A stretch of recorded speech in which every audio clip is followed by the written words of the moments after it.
We continue our lecture on DNA isolation, and this is part 5 of a part 5 series. And so in this section, we're going to cover chromosomal DNA isolation, since we have been focusing on plasmid DNA isolation. And we're going to focus on spectrophotometry, or how do you determine the concentration of the DNA that he had just isolated. The learning objectives are as follows: that we will discuss the principles that are exploited in chromosomal DNA isolation, where non-target molecules are separated from target molecules, and how the concentration of the purified DNA is determined by spectrophotometry analysis. Chromosomal DNA isolation, let's just lump it all together like this. It consists of a lysis step, which involves lysis buffer. The use of detergent is very similar to the use of detergent in the lysis buffer for the plasmid. This is the use of a detergent called C-tab, and it is a detergent that is used along with tris, buffer, and lysozyme. Now, the reason for this is that C-tab is a detergent that will destroy the cell wall. Tris, buffer, maintains a high pH. Remember, if you reduce the pH in your lysis buffer, it's going to precipitate the DNA out, and we don't want that initially at the initial step. Lysozyme is used to destroy the cell wall. Now, you take the tissue, you add the lysis buffer to it, and then you mix it to lyse the cell wall and so forth, and then you add proteinase K solution with that. Now, proteinase K is a protease that will prevent nucleases and other proteases from being active. Now, the reason why proteinase K is used is that this enzyme is very unusual, in the sense that it can work in very adverse conditions.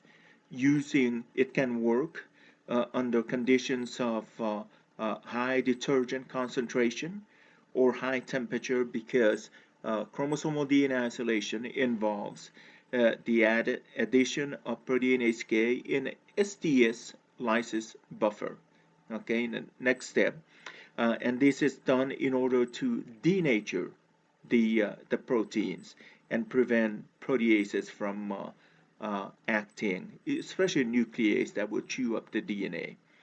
Now, the reason why SDS is added is that it will denature the proteins, but now, why would you need SDS in addition to proteinase K? Well, it turns out that SDS will inactivate most proteases except RNases. RNases will not be inactivated, and so proteinase K is used to inactivate whatever SDS cannot denature. And this is usually incubated at 30 to 65 degrees centigrade for about half an hour, followed by centrifugation at 10,000 times G for about 10 to 15 minutes. Now, the purpose of this centrifugation is that it separates the components of the lysate, where polysaccharide is going to be on the surface of the tube. The DNA is going to be in the center, and then cell debris will be pelleted on the bottom of the tube. Now, what you do is you stick a pipette tip to the center, and you pull out as much of the DNA layer as possible, transfer to another tube, and then you can repeat the centrifugation until it's completely clear of the polysaccharide layer. Now, that clear lysate then is taken and treated just like we did with the plasmid. It can be phenylchloroform extracted, and this PCI is phenol, chloroform, and isoamyl alcohol, and we won't go over the principle behind this because we already addressed this before. And then that phenol extracted lysate can be taken and either ethanol precipitated, spun through cesium chloride centrifugation, or purified through special columns that are designed for DNA isolation, just like we did for the plasmid isolation. Then the isolated DNA is taken and the concentration of DNA in that solution is determined as follows. So you take 10 microliters of your DNA sample and you add it to 990 microliters of deionized water to mix it for a total of 1,000 microliters.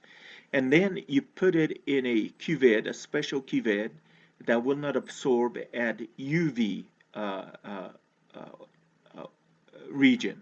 And so you read absorbance at 260 nanometer, and you also read absorbance at 280 nanometer.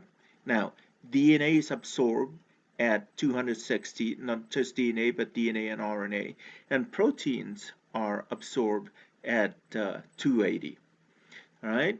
To calculate how much DNA is contained in that sample, you use the following formula.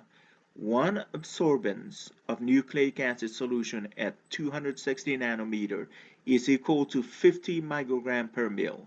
So using that known then, you can just cross multiply. So the way you solve to determine the concentration of any DNA or RNA sample is that one absorbance, and this is for DNA, 1 over 50 microgram per mil is equal to the absorbance of your DNA, and let's say the absorbance of the DNA sample here is 0.5.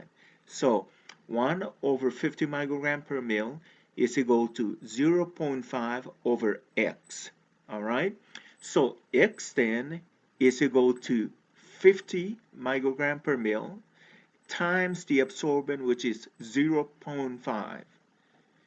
All right, times the dilution factor.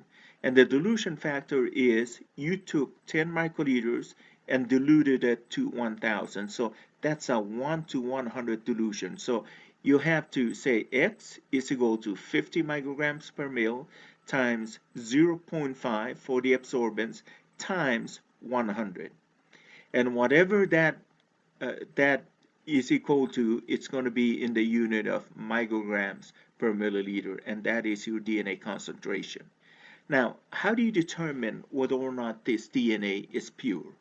Well, to determine the purity of the DNA, you simply take the absorbance at 260 divided by the absorbance at 280, and normally you will have 2 times more values at 260 than 280. So 280 is half of the 260. And if a DNA sample is pure, very pure, you will get a value of 2. But if it's not pure, you will get a value that is less than 2. Closer it is to 2, the purer the DNA is. The further away, below 2, the more impure the DNA is. And I can ask you the following question. What would make the ratio less than 2.0? Well, if you have a lot of protein that is contaminating the DNA, you won't see the absorbance at 260. That will give you the DNA absorbance. But when you go to 280, not only will it give you some DNA absorbance, but it will also give you the absorbance of protein. So if the value is less than 2, that means that there's a lot of protein contaminating your DNA sample. That concludes our lecture on DNA isolation. Thank you.